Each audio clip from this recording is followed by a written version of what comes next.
The grand chandelier cast a golden glow over the marble floors of Viktor Mikhailov's mansion, each corner of the house whispering wealth and power. But beneath the luxury, suspicion festered.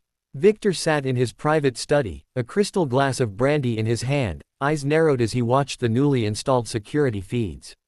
For weeks, something had been gnawing at him. The maid, Alina, was too quiet, too precise, too careful. She never spoke unless spoken to, never lingered in rooms longer than necessary, and never made mistakes. At first, her efficiency impressed him. But soon, her perfection made him paranoid. He wasn't a man easily fooled. His fortune hadn't been built by trust, it was forged in ruthless business deals, quiet blackmail, and cold calculation. And now, he was certain that someone had sent her. A rival, a journalist, a thief. Viktor swirled the amber liquid in his glass and rose, his footsteps echoing across the study. The massive safe behind the bookshelf groaned open, revealing its contents, bundles of crisp euros, rare antique watches, and a folder, unmarked but invaluable, containing old secrets and dirt on powerful men. He left it all exposed, vulnerable. Deliberately. With a subtle nod, he signaled to his head of security through the intercom. Activate all internal surveillance. Full coverage of the East Wing. Yes, sir. Satisfied, Viktor straightened his cuffs and adjusted his cufflinks, each embedded with tiny cameras. He stepped out of the room, leaving the safe wide open, its contents gleaming under the light like bait in a trap. His eyes lingered on the hallway as he walked away, a cold smirk forming on his lips. Let's see what kind of woman you really are, he muttered under his breath, vanishing into the darkened corridor as the clock struck noon. Alina entered the study with her usual quiet grace, the soft rustle of her uniform barely audible against the hush of the mansion. She carried a feather duster in one hand and a small polishing cloth in the other, her hair pinned back neatly, her face expressionless as always. She moved with routine efficiency, beginning with the bookshelves, dusting, straightening, making sure everything remained as it had been. But then, something broke the rhythm. As she reached the far side of the room, she froze. The safe, normally closed and obscured by a sliding bookshelf, stood wide open, exposed like a gaping wound in the wall. Inside, stacks of money glistened beneath the soft light, sparkling jewelry caught her eye, and papers, old, yellowed, yet carefully organized, sat untouched. Her breath caught for a moment. Not from greed, but from surprise. She stepped forward instinctively, drawn by the sudden change in a space that was otherwise untouched, unchanged. Her eyes scanned the open vault with caution. Anyone else might have reached in. Taken something. Even one piece of jewelry would have been enough to vanish with and never be questioned. But she didn't move closer. Instead, she stood still, her expression unreadable. 1,000 thoughts passed through her eyes, uncertainty, calculation, and something deeper, conflict. She knew what this was. A test. Or a trap. Maybe both. Her hand twitched slightly, then tightened around the feather duster. With a slow, deliberate step, she turned away from the safe and walked back toward the bookshelf, pretending to examine a frame on the desk nearby. Her eyes flicked toward the corners of the ceiling. She didn't see the cameras, but she could feel them. Watching. Judging. She gently closed the study door behind her. Not out of panic, but to think. To decide. To act on her own terms, not his. As the door clicked shut, the room grew still again, the safe standing open in silence. The trap had been set. But the prey was not running, not yet. Alina walked swiftly down the hallway, her shoes silent against the polished wood floor, her face calm but her pulse racing beneath her skin. She turned down a side corridor that led to the laundry room, one of the few places in the house without cameras, or so she had calculated from weeks of subtle observation. Closing the door behind her, she leaned against it for a brief moment, letting herself feel the weight of what she had just seen. Then, she reached into the pocket of her apron and pulled out a slim, unregistered mobile phone. She hesitated, staring at the dark screen, her fingers trembling slightly. With a deep breath, she powered it on. The signal was weak but enough. She tapped out a number from memory, her movements practiced, careful, as if she'd done this in another life. The phone rang once, then again. On the third ring, a gruff voice answered. "You shouldn't be calling," the voice warned in a hushed tone. "I had to," Alina whispered, keeping her voice low. The safe was open. Completely. Everything exposed. Cash, documents, even that red folder you talked about. It's real. It's all real. There was a pause on the other end. Did you take anything? No, she said quickly, sharply. You told me to gain trust. Not to steal. I'm not here to be what he already suspects. Alina, the voice began, but she cut in. My name isn't Alina, she said, her tone more certain now. It never was. But right now, that identity is the only thing keeping me in this house. He's watching me. I can feel it. You've seen enough. Get the documents. Tonight. Walk out while he sleeps. I can't do that. Not like this. It's too obvious. He left it open for a reason. It's bait. I touch anything, and he'll know. It's not just about evidence anymore. He's trying to break me, to see what I'll do under pressure. Maybe he's even trying to see if I'm working for someone, like you. The voice was silent for a moment. Then wait. But don't get comfortable. If he suspects anything, he won't hesitate. I know what kind of man he is, she said coldly. I've been reading him every day. He doesn't trust anyone, not even himself. Then be smarter than he is. Watch him closer than he watches you. She ended the call and tucked the phone back into her apron. For a long moment, she didn't move. Her breathing steadied, her expression returned to calm. Then she picked up a folded sheet from the laundry basket and walked out, just another maid finishing her work. But inside, everything had changed. The test had begun, and both sides were now playing for far more than trust. Viktor Mikhailov sat alone in his private surveillance room, an underground chamber sealed behind two biometric locks and accessible only by him. The walls were lined with monitors, rows and rows of glowing screens displaying every inch of his sprawling mansion from countless angles. The only sounds in the room were the soft hum of servers and the rhythmic tapping of his fingers against the leather armrest of his chair. He leaned forward, eyes locked on the screen showing the feed from the study earlier that day. He had reviewed it twice already, but now he watched with narrowed, analytical focus. Alina had entered at 12:17 p.m. sharp, right on her usual schedule. She had dusted the shelves, moved around the desk, her behavior calm, composed. Then came the moment, her first glance at the open safe.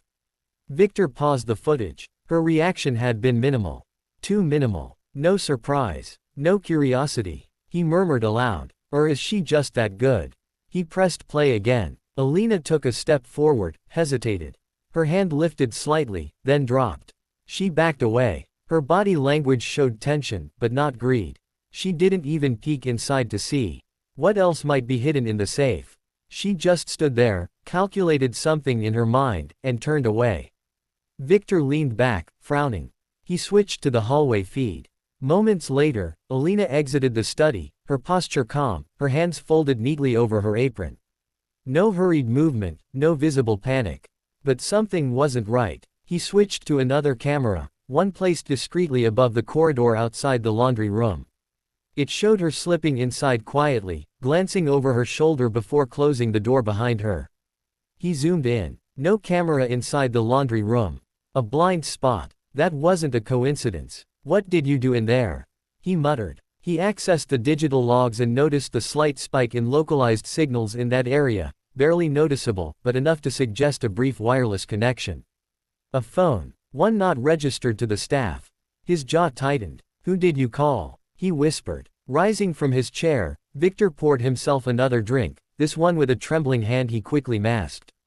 He was a man used to control, used to knowing everyone's intentions before they knew them themselves. But this girl, no, this woman, was something different. She had passed the test, yes. She hadn't touched the money, the documents, the jewelry. But that was precisely the problem. She knew better. She was too careful, too aware. Either she had nothing to hide, or she was hiding everything. He looked back at the screen one more time, this time focusing not on what she did, but what she didn't do. And in that silence, he found the most dangerous answer of all. She had chosen not to steal. But not because she was honest. Because she was waiting. Viktor couldn't sleep. It was past 2 in the morning, but his mind refused to rest. He sat at his desk with the soft glow of his tablet casting pale light over his face, the ice in his untouched drink melting into a forgotten puddle. The footage of Alina kept replaying in his thoughts, every frame sharpened with meaning the longer he studied it. Her restraint, her precision, The phone call she'd made in that blind spot. She wasn't some petty thief, she was something far more dangerous. He opened a secure database on his private server, a place where he stored information about anyone who entered his inner world. Staff, business partners, even the occasional guest. Everyone was watched. Everyone had a file, including Alina. Except, her file was nearly empty. A few forged documents, an employment history that checked out only at surface level, and nothing deeper. Too clean. No social media. No background noise. No loose threads. Victor leaned back, eyes narrowing. No one's that clean. He called his private investigator, even at this late hour. The man answered without question. Victor didn't tolerate delays. Dig deeper into the maid. I want her real name, real background, everything. Use unofficial channels. The PI grunted an affirmation and got to work. Within an hour, he called back. His voice was cautious. You're not going to like this. Try me. Alina Yurva doesn't exist. That identity was fabricated about 3 years ago. But I traced her face, ran a biometric scan through archives and press databases.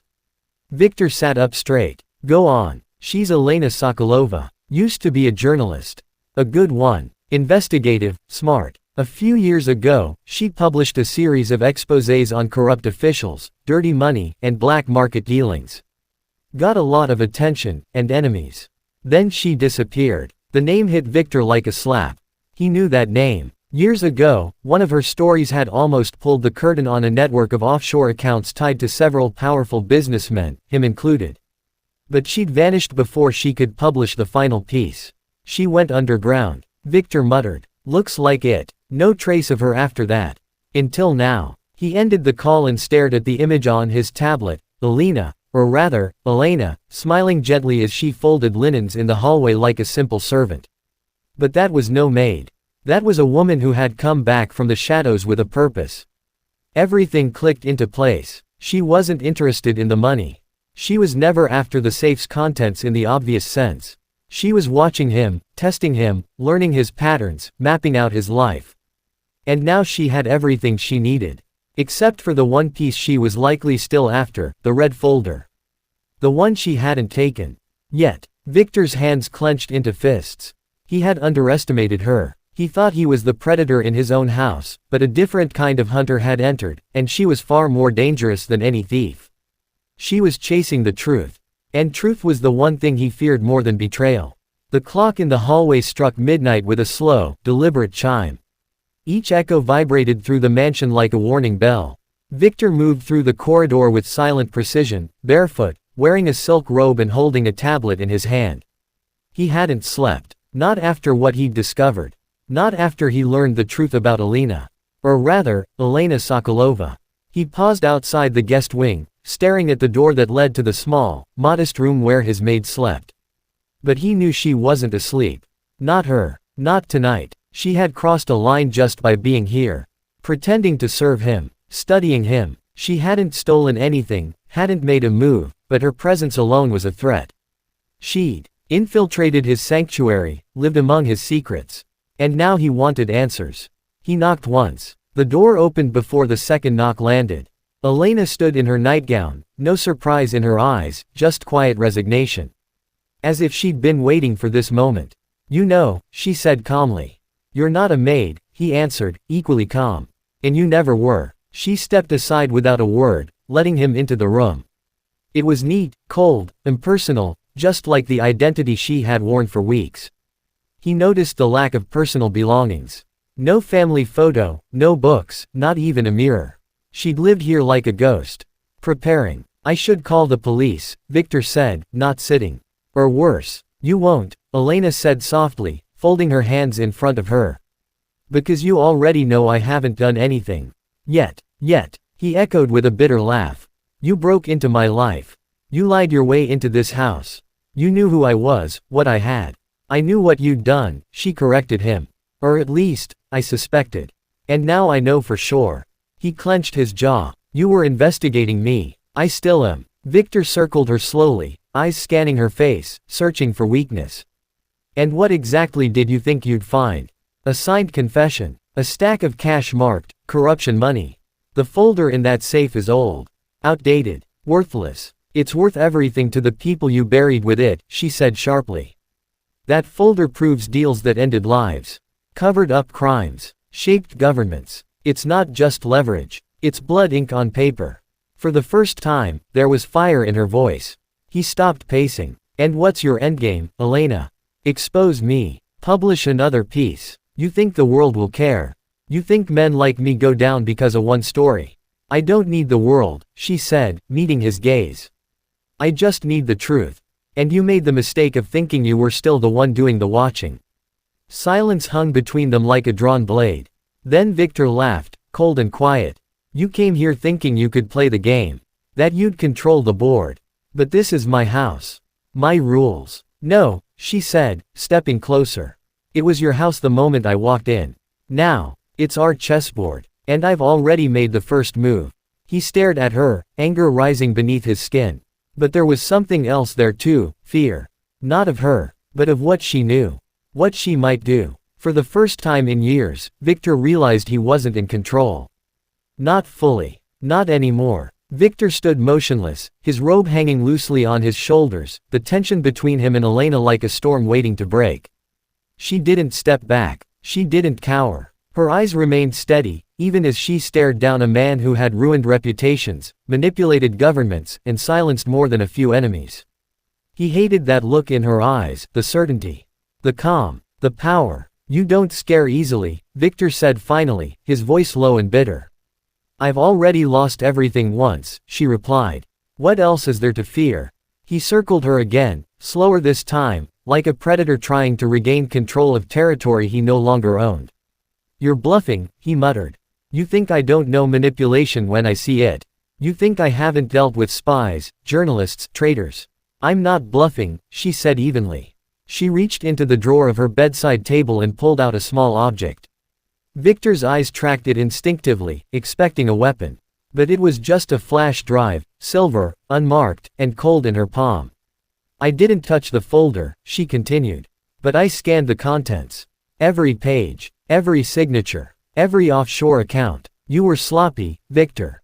You thought hiding the truth in plain sight would protect it. But I saw it all. He stepped forward sharply, his voice rising. You stole classified material from my safe. I didn't steal anything, she said. I copied it. And I left the originals exactly where you placed them. You can check the timestamps. Nothing moved. I wanted you to see that I could take it, but chose not to. He stared at her, stunned by the audacity. For a moment, he saw the truth not just in her words, but in her method. She hadn't come to rob him. She had come to undo him, slowly, psychologically. She had waited, watched, made him question his control in his own house. And now she was standing in front of him with the equivalent of a loaded gun in the form of that small silver drive. You think you win because you have that? He asked, nodding toward the flash drive. No, she said. I win because you know I have it. And because you don't know what I'll do with it. He laughed, a dry and hollow sound. This is extortion. No, she replied calmly. This is leverage. You built an empire on it. You should recognize the move. For a moment, Victor said nothing. Then he walked to the window and looked out over the moonlit grounds of his estate.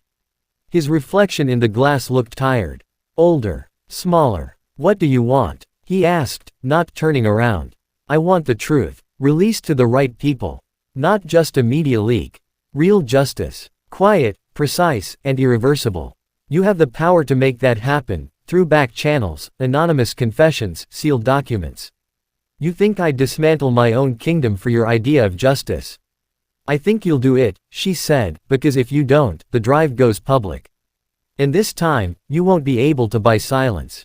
Not from me. Not from what's coming. He turned to face her again, his face unreadable. For years, Viktor Mikhailov had moved the world like pieces on a chessboard. But now, standing in his own home, he was the one cornered. And for the first time, he wasn't sure what move to make next. The morning sun rose slowly over the estate, casting soft golden light through the floor-to-ceiling windows of Victor's study. The same room where the safe still stood, now locked once more, its secrets sealed behind layers of steel and memory. But something had changed. The air was different. He felt it the moment he stepped inside. There was no trace of Elena. No faint perfume. No sound of careful footsteps in the hallway. Her modest room had been cleared. No clothing, no bag, not even the small flash drive she had held the night before. Only silence. Victor walked across the study, stopping before the safe. He touched it lightly, almost with reverence.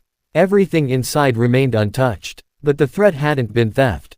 It had been knowledge. And now, that knowledge was out there, in hands he could no longer control.